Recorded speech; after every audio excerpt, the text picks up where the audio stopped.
రేవంత్ రెడ్డి గారు మాటల ముఖ్యమంత్రి కాదు, మూటల ముఖ్యమంత్రి అని మళ్ళొకసారి తేలిపోయింది దీంతో. ఎందుకంటే మూటలు మోసే పీసీసీ అధ్యక్ష పదవి తెచ్చుకున్నారని వెంకటరెడ్డి గారు చెప్పారు. ఇప్పుడు మూటలు మోసే పదవి కాపాడుకుంటున్నారు అని దేశమంతా తెలుసు. అట్లాగే మూటలతోనే ఆనాడు పీసీసీ ఆఫీస్ బేరర్స్ దగ్గర కూడా డబ్బులు తీసుకొని మరి కాంగ్రెస్ పార్టీ ఒక పత్రికకు డబ్బులు అందించారని చెప్పి ఎన్ఫోర్స్మెంట్ డైరెక్టరేట్ కూడా చెప్తా ఉంది. ఇప్పుడు మాకు కూడా అర్థమవుతుంది, ముఖ్యమంత్రి గారు ఇవాళ విజయవంతంగా 44సారి ఢిల్లీ పోయారంట. 16-17 నెలల్లో 44సారి ఢిల్లీకి పోయి ఒక అరుదైన రికార్డు ముఖ్యమంత్రి గారు అయితే సృష్టించారో ఇప్పుడు మాకు అర్థమైంది ఎందుకు పోతున్నాడో ఢిల్లీ. చీకట్లో బీజేపీ పెద్దల కాళ్ళు పట్టుకోవడానికి, అయ్యా నా మీద కేసు లేకుండా చేయండి, నన్ను జైల్లో వేయకండి, ఎన్ఫోర్స్మెంట్ డైరెక్టరేట్ వాళ్ళతో ఒక మాట చెప్పండి అని చీకట్లో నిన్న రాత్రి పోయి అమిత్ షా గారి కాళ్ళు పట్టుకోవడం, బయటికి వచ్చి మాత్రం పెద్ద పెద్ద పోజులు కొట్టడం రేవంత్ రెడ్డి గారు మరి ఏం చేస్తున్నారో ప్రజలకు కూడా అర్థమై ఉండాలి. 44 సార్లు ఢిల్లీ ఎందుకు పోతున్నారో స్పష్టంగా అర్థమై ఉండాలి.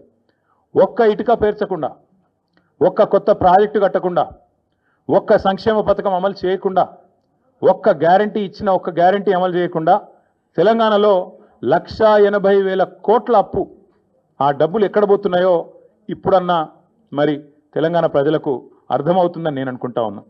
గత సంవత్సరంన్నర కాలంగా తెలంగాణ ప్రజల సంపదను దోచి తెలంగాణను ఏటీఎంగా మార్చి ఢిల్లీ బాసులకు దోచిపెట్టడానికే, అటు ఢిల్లీ బాసులు అంటే ఇద్దరున్నారు పాపం బాసులు, ఆయన బాధ వర్ణనాతీతం.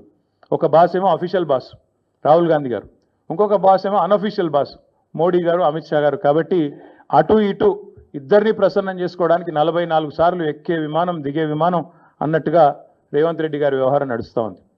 7 ఏళ్ల కాలంగా రేవంత్ రెడ్డి గారు చేసిన పనులు 3. 1 బీఆర్ఎస్ పై నిందలు, 2 బిల్డర్లతో కాంట్రాక్టర్లతో దందాలు, 3 ఢిల్లీ బాసులకు 1000 కోట్ల చందాలు. మాకు బీఆర్ఎస్ మీదనేమో నిందలు, బిల్డర్లు కాంట్రాక్టర్లతో దందాలు, ఢిల్లీ బాసులకేమో 1000 కోట్ల చందాలు. ఇది నిజంగా సిగ్గుచేటు. ఒక ముఖ్యమంత్రిగా ఆనాడు ఎమ్మెల్యేగా అబాస్ పాలైన రేవంత్ రెడ్డి గారికి బుద్ధి వచ్చిందేమో అనుకున్నాం. కానీ కుక్కతోక వంకర అన్నట్టు ఇప్పటికీ అవే అపసవ్యపు పనులు, ఇప్పటికీ అవే అపసవ్యపు కార్యక్రమాలు చేస్తూ తెలంగాణ రాష్ట్ర పరువు జాతీయ స్థాయిలో తీసినందుకు వారిని వెంటనే తొలగించాలని చెప్పి మేము డిమాండ్ చేస్తూ ఉన్నాం. రాహుల్ గాంధీ గారు అన్ని విషయాల్లో మాట్లాడతారు, ప్రతి విషయంలో మాట్లాడతారు. పాకిస్తాన్ గురించి మాట్లాడతారు, బంగ్లాదేశ్ గురించి మాట్లాడతారు, ఇంకేదో మాట్లాడతారు. మరి నేషనల్ హెరాల్డ్ కేసులో మీ ముఖ్యమంత్రి గారిని ఛార్జ్ షీట్లో చేరిస్తే why is Rahul Gandhi not responding? Why is he not talking? Why is Mr. Rahul Gandhi silent on this issue? Please respond.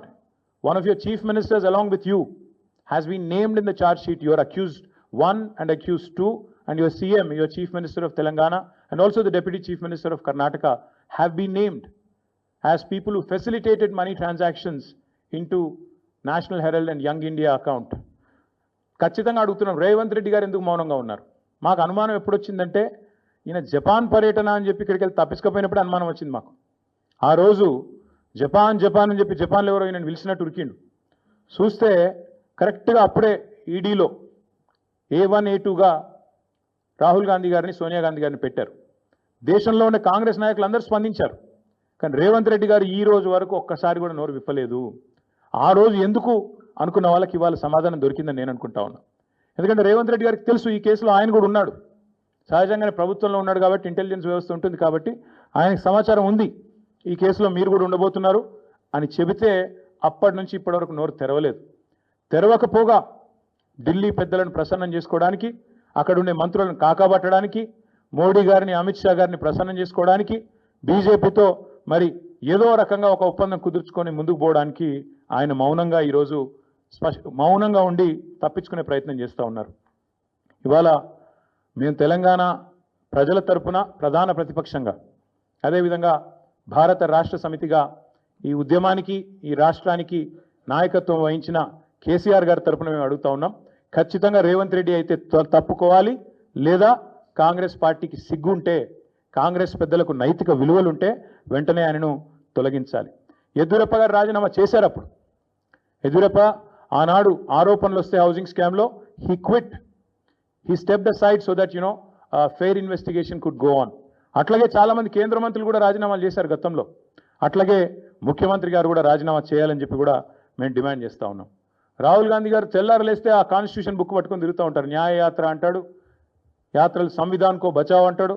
మరి సంవిధాన్ కో బచావ్ అనే Rahul Gandhi, why are you mum, why are you silent, why are you not responding to this issue, and why are you ensuring that a corrupt chief minister continues in office?